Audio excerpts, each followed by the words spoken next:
गृहमंत्री अमित शाह साहेब आणि प्रधानमंत्री मोदीजींनी सांगितलेलं आहे की पाकिस्तान नागरिक जे आहेत पाकिस्तानी त्यांनी तात्काळ देश सोडावा आणि महाराष्ट्रामधून देखील सगळ्यांची नोंद झाली, त्यांनी देश सोडावा अशा प्रकारचं फरमान आपण काढलेलं आहे सरकारने।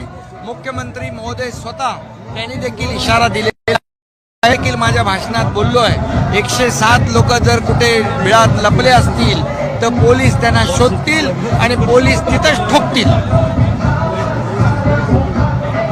आणि म्हणून आता पाकिस्तानला दयामया दाखवण्याचं कारण नाही, नागरिकांना दाखवण्याचं कारण नाही। जो निर्णय घेतलाय त्यांनी ताबडतोब आणि जे आश्रय देतील त्यांना देखील सोडलं जाणार नाही। आणि म्हणून पाकिस्तानी नागरिकांनी तात्काळ देश सोडून आपल्या पाकिस्तानला